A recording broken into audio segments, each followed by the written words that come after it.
ইমাম ইবনে কাসির রাহিমাহুল্লাহ এই আয়াতের কথাই বলছেন, তাজিবু ওয়াইন কানা ওয়াজিবান আলা কুল্লি ফারদিন, মানে কুনতুম খায়রা উম্মাহ, প্রত্যেকটা জমিয়তে আহলে হাদিসের কর্মী, দায়িত্বশীল সুধী আহলে হাদিস নামে যত লোক আছে, আল্লাহ বলছেন প্রত্যেকের উপরে দাওয়াত দেওয়া কি ফরজ, প্রত্যেকের উপরে। ওয়াইন কানা ওয়াজিবান আলা কুল্লি ফারদিন মিনাল উম্মাহ, উম্মতের প্রতিটি লোকের উপরে দাওয়াত দেওয়াটা কি ফরজ। আপনি যেটা জানবেন ওটাই দাওয়াত দিবেন।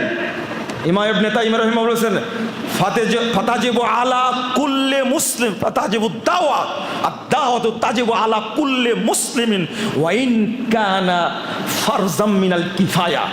ইমাম ইবনে তাইমিয়া রাহিমাহুল্লাহ বলছেন, প্রত্যেক মুসলিমের উপরে দাওয়াত দেওয়াটা ফরজ, যদি এটা ফরজে কিফায়া। কেমনে বললেন?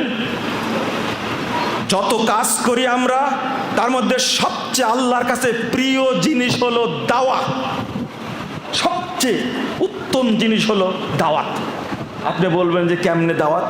জি, দাওয়াত না হলে তাওহীদ থাকতো না, দাওয়াত না হলে আপনি সালাত পাবেন কি করে? দাওয়াত নাই, আপনি সিয়াম পালেন কি করে? এই জন্য আল্লাহ রাব্বুল আলামিন বলছেন যে, বলেন তো, কুনতুম খায়রা উম্মাহ ওয়া উখরিজাত লিন-নাস তা'মুরুনা বিল মারুফ ওয়া তানহাউনা আনিল মুনকার। তারপরে কি?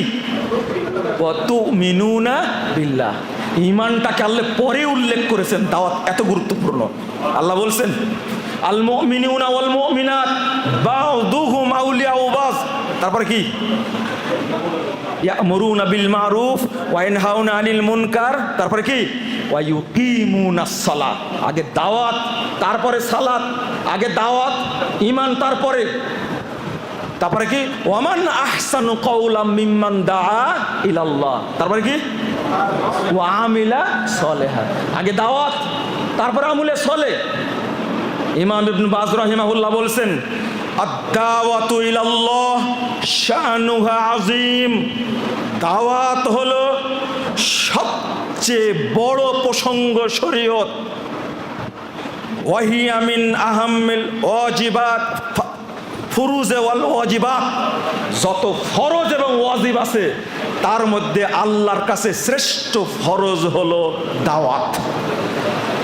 ইমাম ইবনুল কাইয়িম রাহিমাহুল্লাহ বলছেন, আশরাফু মাকামাতিল আবদ, মানুষের মধ্যে যত কাজ আছে গুরুত্বপূর্ণ, ওয়া আফজালুহা ওয়া আজাল্লুহা আদ-দাওয়াতু ইলাল্লাহ, সবচেয়ে ফজিলতপূর্ণ, সবচেয়ে মর্যাদাপূর্ণ কাজ হলো শরীয়তের আল্লাহর দিকে দাওয়াত দেওয়া। আপনি কি খুতবা দেওয়াকে লজ্জা মনে করেন? আপনি কি দাওয়াত দেওয়াকে খারাপ মনে করেন? দাওয়াত দিতে গেলে একটু একটু আপনাকে মনে খারাপ লাগবে। এই জন্য ৭৫ জন সাহাবীর সামনে আল্লাহ রাসূল যখন বায়াত দিচ্ছেন, তখন ৩ নম্বর বিষয় ছিল দাওয়াতের চুক্তি হচ্ছে, সাহাবীরা আল্লাহ রাসূলের কাছে ওয়াদা দিলেন, আন্নাকুলা বিল হক আইনামা কুন্না লা নাখাফু ফিল্লাহি লাওমাতা লাইম। আল্লাহ রাসূল ওয়াদা করছে আপনার কাছে, আন্নাকুলা বিল হক, আমরা হক কথা বলতেই থাকবো, আইনামা কুন্না, যেখানেই থাকি না কো, লা নাখাফু ফিল্লাহি লাওমাতা লাইম, কোন নিন্দুকের নিন্দাকে আমরা পরোয়া করব না।